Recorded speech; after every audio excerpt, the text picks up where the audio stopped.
Tell everyone your big news, Julia.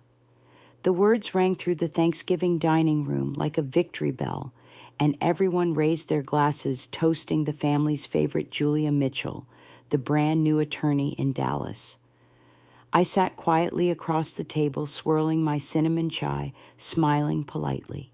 No one asked about my bakery, Harper's Hearth, even though it's just 3 blocks from our family's firm and generates more in a quarter than their office does all year.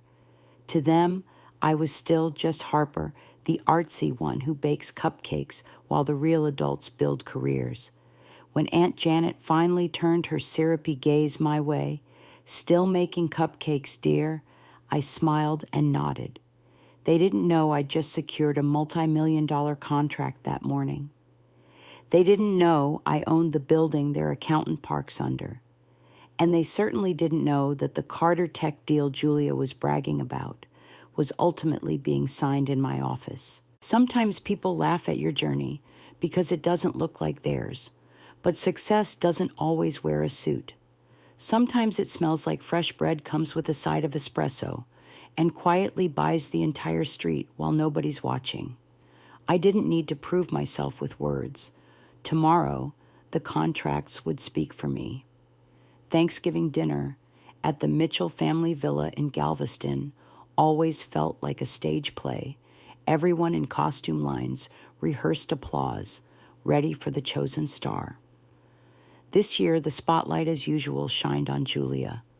My cousin wore her cream-colored suit like a badge of honor, beaming as she announced her new position at a prestigious Dallas law firm. The table erupted in pride glasses, raised laughter warm. Across from her, I sipped my cinnamon chai and smiled politely. They didn't ask about my bakery, Harper's Hearth, which sits just 3 blocks from our old family office. Not that they ever visited. To them, I was still the girl who chose culinary school over law school, the one who makes cupcakes while Julia closed million-dollar deals.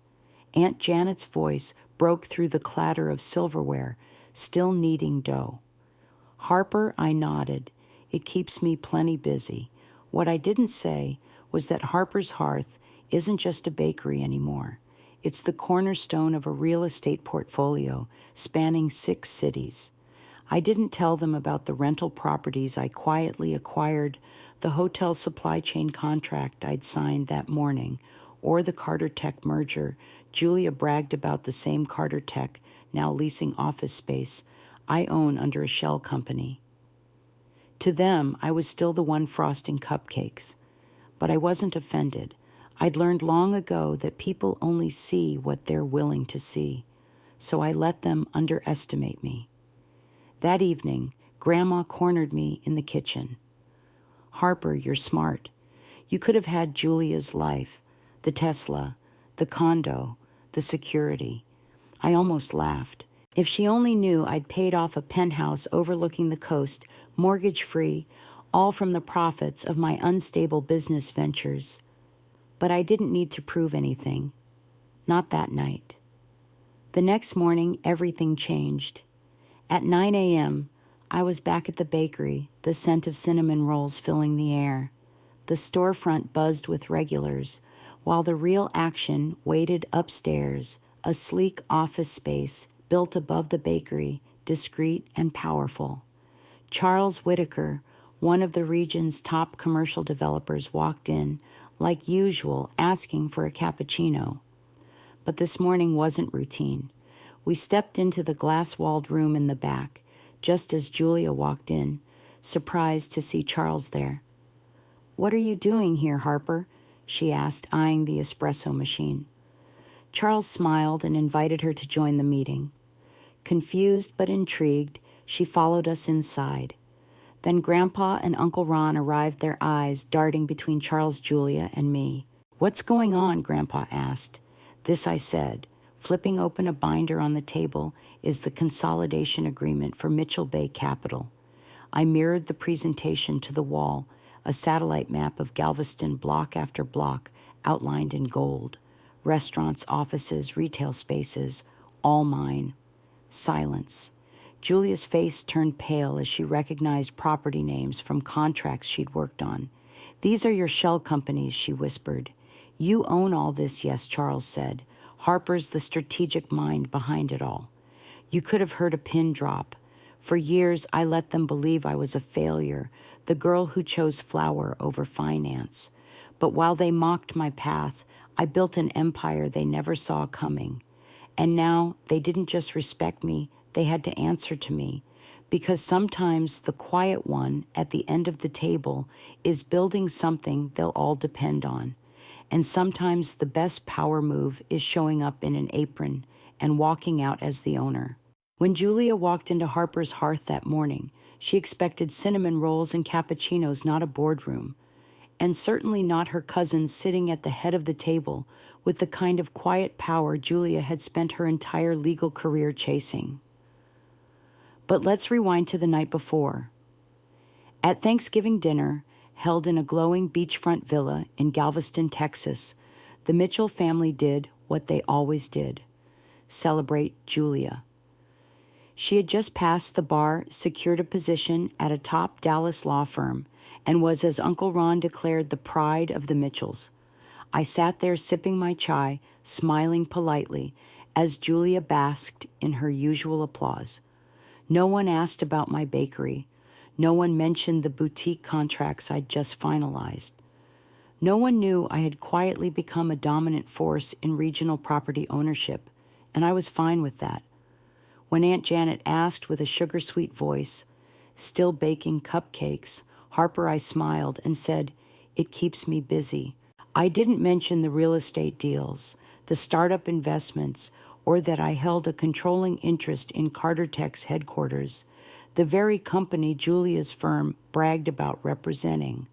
Later that night, I returned to Harper's Hearth, not to frost cupcakes, but to sit in the office above the bakery, a minimalist space outfitted with soft lights, ergonomic chairs, and a portfolio worth hundreds of millions. Tomorrow was the day everything would shift.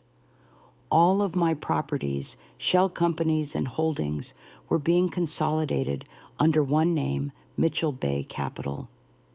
At exactly 9 a.m. the next morning, Charles Whitaker arrived. He was a top commercial developer, jeans quarter zip, no entourage. He ordered a cappuccino like any regular customer, but the real business was happening in the back room. That's when Julia entered heels, clicking, confident as ever. She paused when she saw Charles. Then her gaze found me, and confusion set in. "What are you doing here, Harper?" Charles smiled. "We're meeting about the East Bay redevelopment project. Care to join us?" Julia followed us into the glass-walled room, still not understanding what was happening, until I opened the binder marked Mitchell Bay Capital and mirrored the satellite map on the wall. The screen lit up with highlighted property after property, retail strips, parking lots, commercial spaces, all outlined in gold. "Wait, these are—" Julia stammered. "Yes," I said calmly. "Properties your firm's been handling for years, except they belong to me." Charles confirmed it, revealing he'd been working with me for 4 years to help quietly acquire Galveston's most valuable real estate. I'd used shell companies, development trusts, and LLCs, all backed by the revenue from my bakery, from online sales, from silent investments.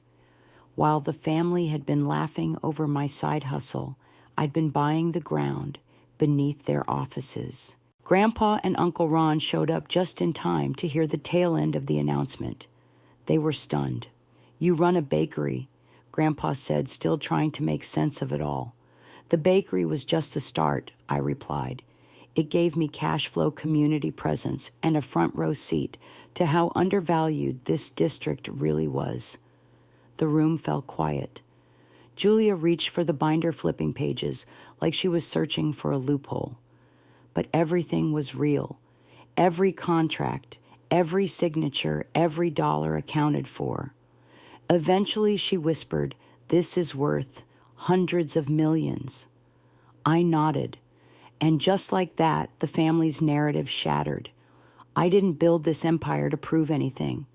I did it because I saw value where no one else did. I trusted my vision, stayed quiet, and let the results speak. Today, Harper's Hearth still serves the best cinnamon rolls in Galveston, but upstairs, that's where the real moves happen. So the next time someone underestimates your passion, your path, or your pace, smile, keep building and let them find out when the ink dries. Because sometimes the loudest statement is made in absolute silence. Thanksgiving morning in Galveston should have felt warm and familiar. But as I walked into the Mitchell family's beachfront villa, I knew exactly what kind of performance I was walking into. Golden light flooded the room, and every polished fork and staged compliment made it clear Julia, my cousin, was the star of the show. She had just passed the bar exam and was already flaunting a junior associate position at a Dallas law firm. Everyone clapped when she spoke. Uncle Ron toasted her. Grandma gushed over her brilliance. And I was the one with flour on her hands, Harper, the family's quaint baker. So Aunt Janet asked with faux sweetness, still making cupcakes. I nodded with a gentle smile. It's called Harper's Hearth now, and yes, I still bake. They chuckled. Julia even offered me a spot as a legal assistant. If you ever want a real paycheck, she said, smirking. I didn't flinch. I thought about the hotel chain contract I'd signed that morning, one deal bigger than her entire salary package, but I kept it to myself. You see, I learned early that power grows best in silence. While they laughed at cinnamon rolls, I built Harper's Hearth into a regional name. While they teased me for frosting cupcakes, I bought the building. Then 2 more. Then, with a little help from my attorney and a low-profile developer named Charles Whitaker, I began acquiring half the real estate along the Galveston coastline, quietly, intentionally. Later that evening, Julia stopped me by the coat closet. Still baking, she asked, that same grin stretching across her face. If you ever want to be somebody, let me know. Oh, I'm exactly where I want to be, I told her. The next morning, she found out how true that was, at exactly 9 a.m. Charles walked into Harper's Hearth, ordered a cappuccino like he always did, then slipped into the back meeting room, a walnut table, leather chairs, soft lighting. A far cry from what you'd expect above a bakery. 5 minutes later, Julia showed up, briefcase in hand, expecting a corporate meeting. Instead, she saw me. What are you doing here? She asked, confused. Charles smiled. Meeting with the person who actually owns the portfolio. Then I turned the binder toward her. Mitchell Bay Capital. Slide after slide projected on the wall, property maps, acquisitions charts. Julia paled. These weren't just random real estate plots. They were the same parcels her law firm had been managing, and I owned them all. Her voice cracked. You run a bakery. You can't. I handed her the contract. I built this. While you chased titles, I chased value. Just then, Grandpa and Uncle Ron walked in. Why is Mr. Whitaker meeting you here? Charles answered calmly. Because Harper owns every asset in this deal. Julia's world collapsed in real time. I wore the apron, I told her. I just didn't need the spotlight. I needed ownership. She couldn't argue. The numbers were in black and white. Mitchell Bay Capital now owned more of Galveston's coastline than any other private entity. And the woman they mocked for frosting cupcakes, she built it one property at a time.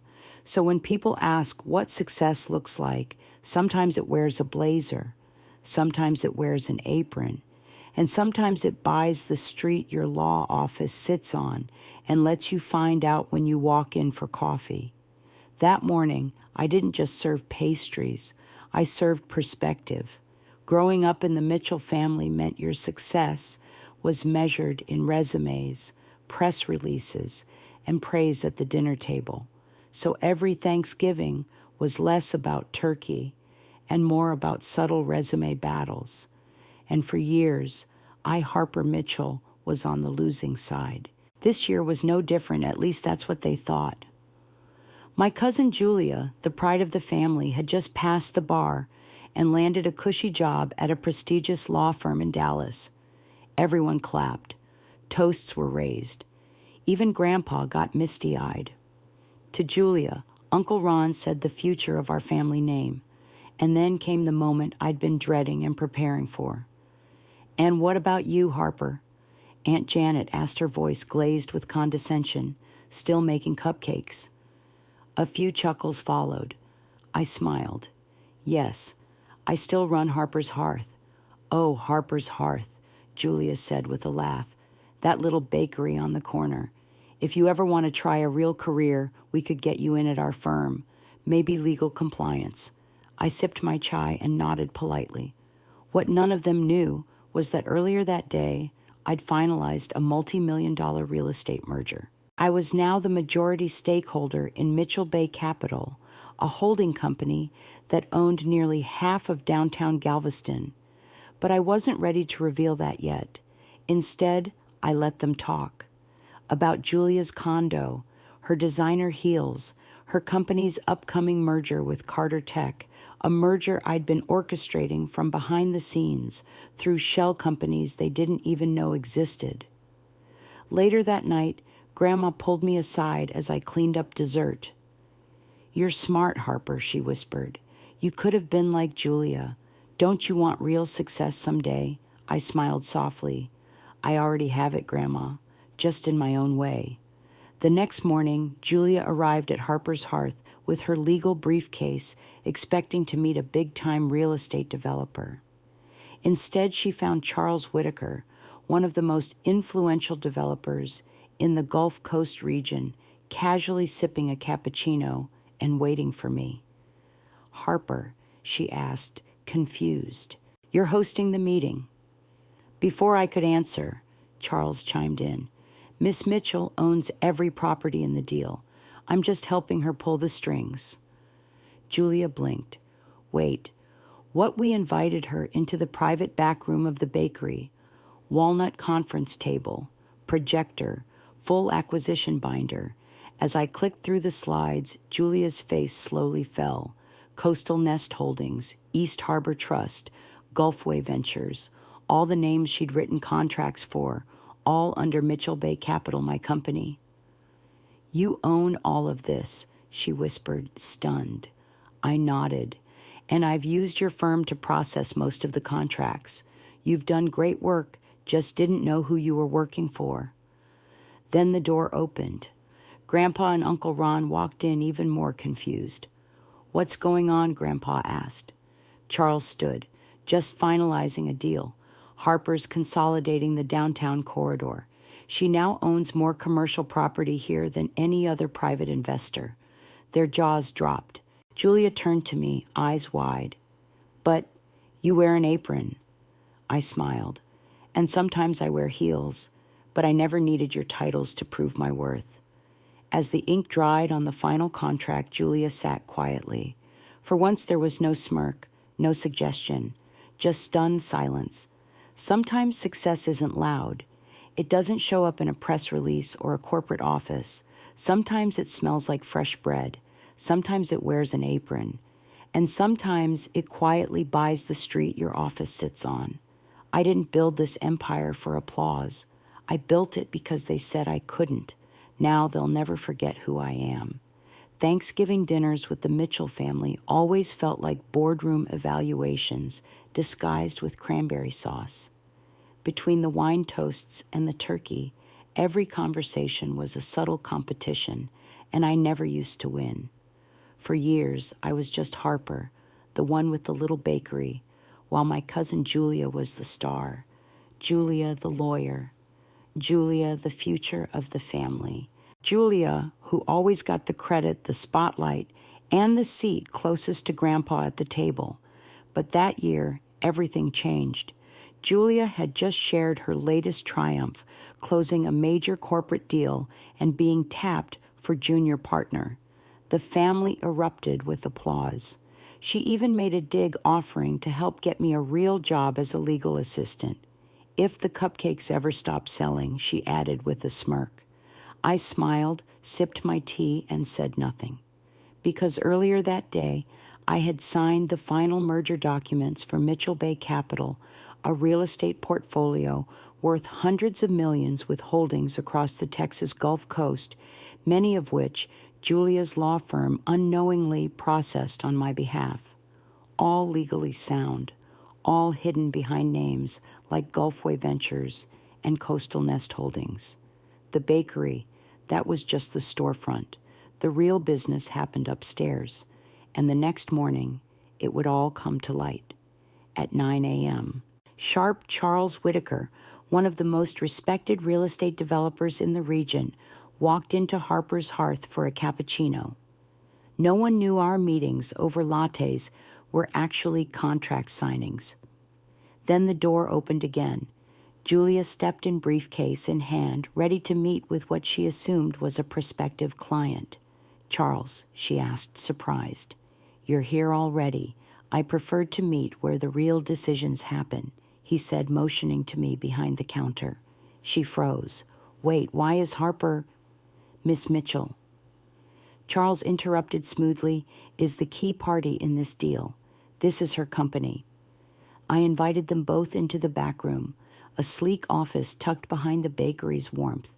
On the screen, a full map of Galveston's downtown, marked with dozens of properties, restaurants, parking lots, commercial strips, all under Mitchell Bay Capital. My company, my name. Julia stared in disbelief as I laid the contracts before her. "This isn't possible," she muttered, flipping through documents she had drafted for unrelated clients over the past few years. "You've been helping me build this empire all along," I said gently. "You just didn't know." Just then, Grandpa and Uncle Ron entered, equally stunned. They had no idea that the family failure had become the largest private landowner in the city. "You run a bakery," Grandpa said weakly. "Yes," I replied, "and I built a multi-million-dollar portfolio behind it." Julia's hands trembled as she held the final merger agreement. "You're wearing an apron," she whispered. "I wear a lot of things," I said. "Sometimes it's flour and cinnamon. Sometimes it's power and precision." By the end of the hour, the signatures were complete. Mitchell Bay Capital was official, and the family who once offered me a warehouse job was now sitting in my conference room, trying to understand how the girl who baked cookies became their silent competition. That night, as the lights of Galveston shimmered below my office window, I sipped wine and reflected, not on revenge, but on quiet power, the kind you build without permission, the kind they never saw coming. And when Julia's text came later, "Dinner was fun. Carter Tech might swing by your little shop tomorrow," I didn't reply, because they weren't coming to the shop. They were coming to my office to meet the woman who'd built an empire out of cinnamon rolls and ambition. As the door to the meeting room closed behind them, I sat in the quiet hum of my office, above the bakery, still catching the scent of cinnamon and espresso from below. Just hours ago, Julia had walked in, believing she was mentoring a struggling cousin with flour on her sleeves. Instead, she witnessed the woman behind Mitchell Bay Capital, the person who had quietly purchased half of downtown Galveston piece by piece, while the family cheered for her real job at the law firm. No one had to be humiliated. No one had to be yelled at. The truth, when timed right, spoke for itself. While they laughed at my apron, I wore it like armor. While they mocked my bakery, I used it as a front for an empire. I never needed revenge. I just needed to build. And I did on my own terms. Sometimes the best way to prove your worth isn't by arguing louder. It's by building quieter. If they overlook you, doubt you, or mock your path, keep going. Keep showing up. Keep planting seeds in silence. One day, they'll walk into the very world you created and realize the one they doubted, built everything they stand on. Have you ever been underestimated too? Share your story in the comments. I'd love to hear it. And if you believe success can be quiet but powerful, hit subscribe. This community is for every builder, every dreamer, and every underdog. Let's grow together.